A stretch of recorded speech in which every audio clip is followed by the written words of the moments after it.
Last week, I made a video about being discriminated against in Portugal because I'm an American. But I was only discriminated against by one person. What if I told you that every day Portuguese people are being discriminated against in their own country by foreigners, expats, those who the Portuguese government allowed to come here as guests?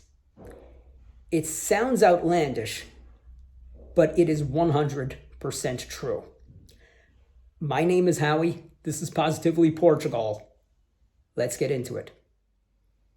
The discrimination is not coming in the form of any insults.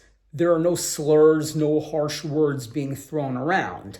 But the discrimination comes in the form of expats' wallets. And I don't mean major purchases either. I mean smaller daily purchases, your day-to-day household needs. Now, there's a big misconception that there's a housing crisis in Portugal. Well, there really isn't. You see, for two reasons, I'm going to tell you why there isn't.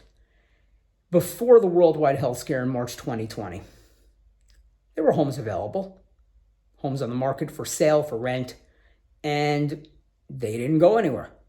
Well, what's the seller supposed to do? The seller, it's that person's prerogative to sell the home that they have or rent it out. So the Portuguese government decides that they want to have foreign money in and they're going to open the doors to pretty much everyone. Naturally, what's on the market is going to get sold. And it wasn't taken out from under the Portuguese people. So now there are less homes available for sale or rent, and the prices have gone up. So it's called supply and demand. It's a very simple concept. But there's another issue going on. It was just reported this week that there are 720,000 vacant homes in Portugal. 250,000 of which, more than 1/3, are ready to be moved into. But they're just not on the market. And for whatever reasons, I couldn't tell you. And the news outlet that reported this, the Portugal News, they didn't say why either. So the Portuguese government opens its doors to people to come in here, and they don't think that people will need a place to live. As of 2023, there were 955,000 foreigners in Portugal. About 370,000 of them came from Brazil. That's 40 to 45% coming from one country. That's interesting.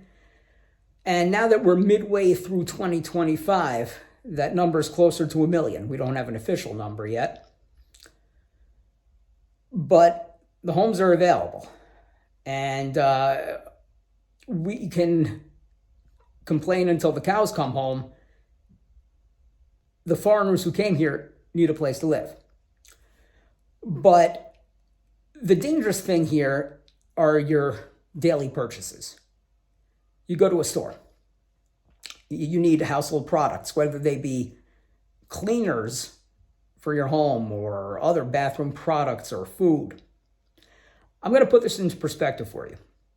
When I moved here, I got here on November 30th, 2024. And I went to Pingo to get some groceries. I got some coffee, a 250-gram bag of ground coffee. Pingo's own brand.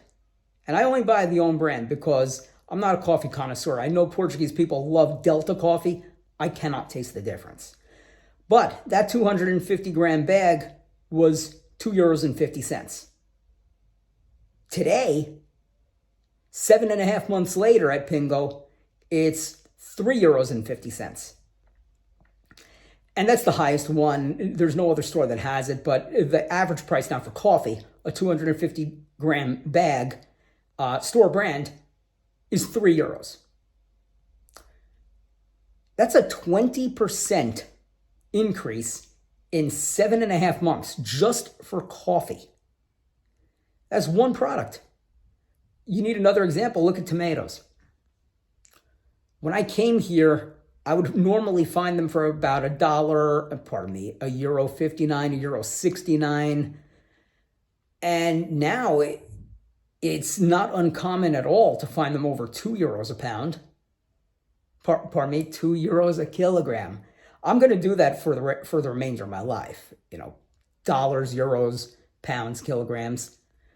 But there was a bit of a pricing crisis a couple of months ago where it was pretty common to find tomatoes for, say, $2.69, $2.89, $2.99, which is €3 a kilogram. Now, what that comes out to is $1.50 per pound. Well, more than that now because the dollar's gone down against the euro. So, okay, you might be saying, well, what's so bad about $1.50 for a pound of tomatoes? Well, nothing really. I mean, it is more than what I paid for them at Walmart in St. Petersburg, Florida. But the point is, all right, well, if something's $1.50 in the United States, you got to remember the average American salary is 2.7 times higher than the average Portuguese salary. So what am I getting at here? Very simple. You need to think of your neighbors, your friends, the people who accepted you into their community when you get your groceries or your bathroom products, whatever it is. And you got to say to yourself, well, would a Portuguese person buy it at this price? Now, I don't go around asking Portuguese people, taking surveys, if you're going to buy tomatoes at €3 a kilogram, but I'm pretty damn sure that not many of them are. But I see too many foreigners, and I see a lot of foreigners now in Guimarães. I shouldn't say a lot, it's not like Lisbon or Porto, but I am seeing them. I can go into, say, a continent at times, and maybe like 20% of the people, the shoppers in that store, are speaking English.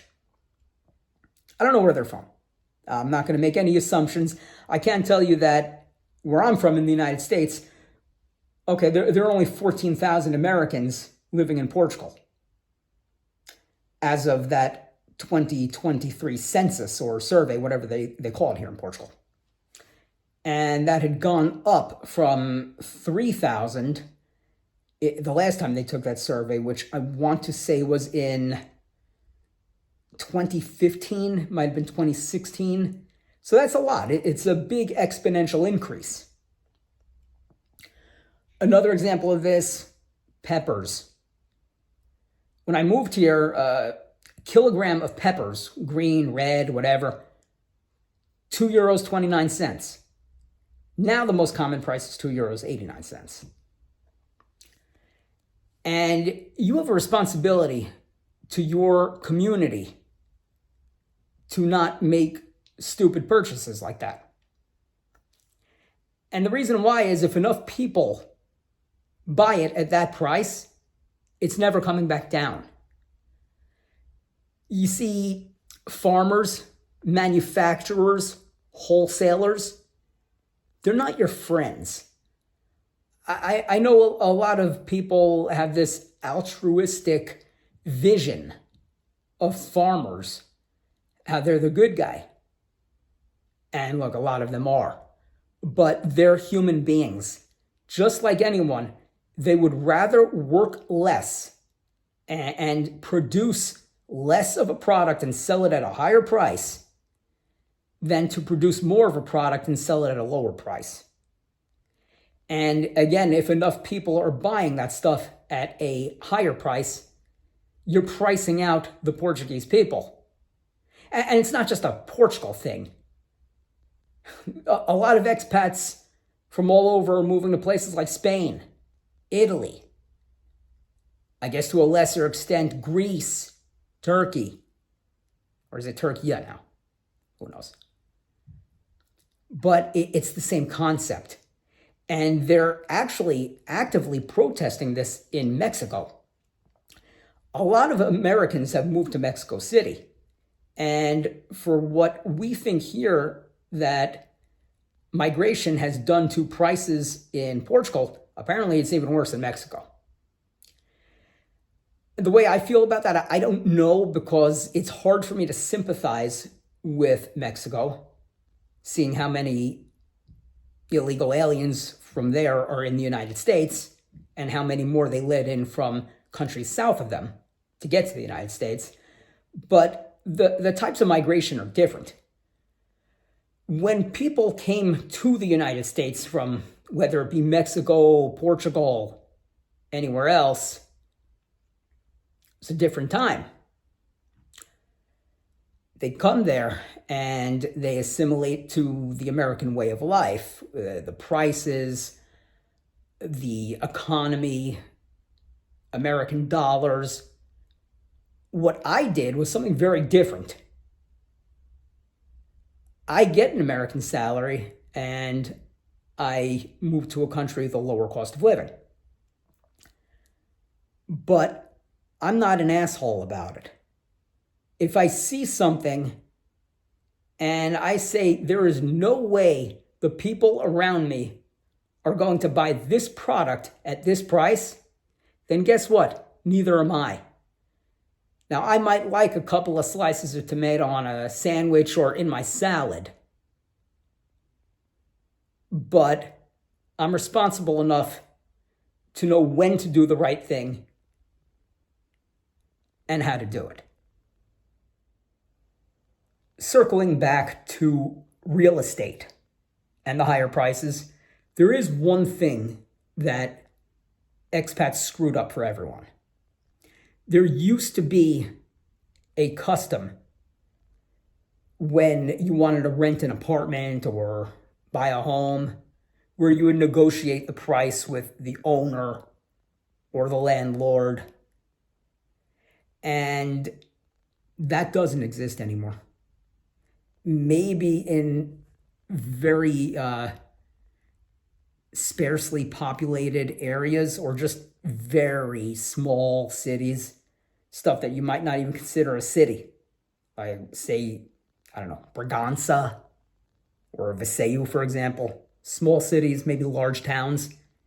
Maybe you could do it there. But even in a smaller city like Guimarães, where I am, there's no negotiating price.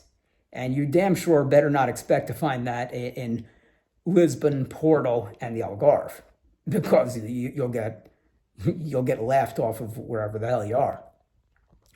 But expats came here and they didn't negotiate anything. And as a result, they've entirely killed off that custom.